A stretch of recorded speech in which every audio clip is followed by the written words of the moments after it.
Andy Cohen's got the 411, big king of midnight fun midnight. Hi everyone, my name is Josh Berry, filling in for Andy Cohen, who's on vacation in Miami. I have with me the lovely, talented Jamie Shank.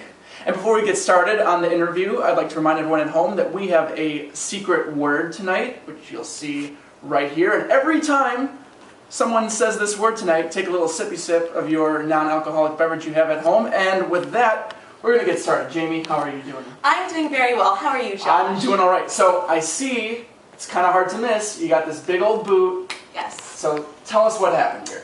So I was cooking for Thanksgiving. My family gets together in South Florida every year, and I was really excited. I was making a sauce, and I made it in the food processor according to Ina Garten's recipe, and she was just named one of Time's 100 most influential people. So shout out to Ina Garten. Anyway, so there was just so much sauce that had to be made in this food processor that I couldn't quite see the blade. So two things ran in my mind. I didn't want to just grab the blade because I didn't know where it was, and I also didn't want to contaminate the sauce. So instead, I decided to gingerly pour the sauce into the tiny sauce dish. And as I was gingerly pouring it out came toppling the blade and landed sharply and deeply into my left foot and nicked my right foot and then landed on the ground. So went to the ER with my mom and my cousin's wife. They said everything was fine, my range of motion would be restored in 4 to 6 weeks. That did not happen. So about 3 months after the injury happened in February, I got an MRI and it confirmed that I severed my anterior hallucis longus tendon, which is a tendon that goes from your mid-shin all the way down to your big toe. And I had surgery on March 12th, so I'm about 5 weeks post-op right now. Okay. And so, yeah, that's what happened to my left foot. That sounds like a lot of fun. So how would one go about preventing this kind of injury? Well, this is a very rare injury. Usually food processor lacerations, there are about 21,000 annually. They usually are exclusively to the hand. Oh, okay. So I guess in order to prevent any just sharp injury in the kitchen, I would say wear shoes. I was barefoot when this happened, so wearing some shoes that cover the top of your foot is really important. And also just be very careful with using sharp objects in the kitchen because you can easily hurt yourself.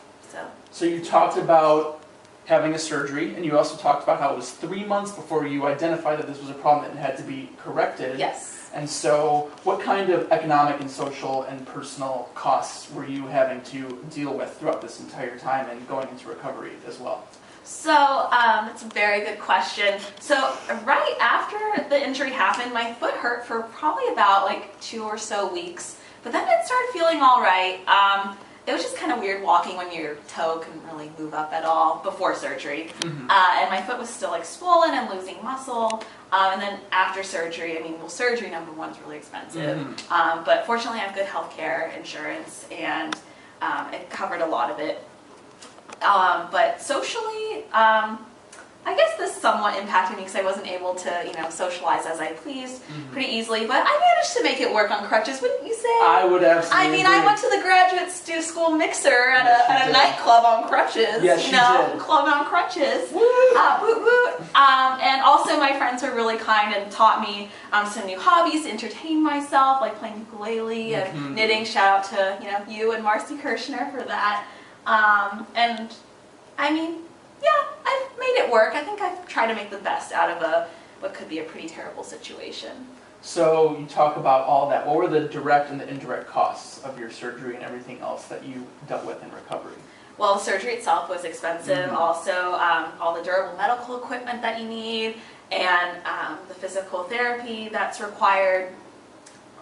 So those are some direct costs that are involved with that. Also, my mom schlepped out here all the way from California. Thank you, Nancy Shank, for that. And she had to extend her stay because I really just wasn't doing well by the time she was supposed to leave originally. As far as indirect costs go, of course, my quality of life hasn't been as great, but again, try to make it work. I wasn't able to do my own laundry or really cook. It was harder to get ready in the morning. I still haven't had a full night of sleep, and it's been about 5 weeks post-surgery. So looking forward to one day of sleeping through the night. That'd be awesome. Yes.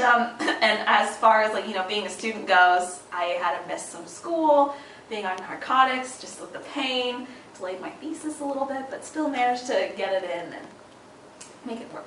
Well, I hope that you have a continued strong recovery and that Thank you get you. back to where you were. I think I Thank you speak so on behalf much. of everybody when I say that. We're going to take a quick break, but before then, the secret word was surgery. Oh and my Jamie said it a bunch of times, so I hope you've been taking your sippy sips of your non-alcoholic beverage. All right, stay with us. We'll be right back. Do you hear me? I'm talking to you. Across the water, across the deep blue ocean, under the open sky. Oh my, baby, I'm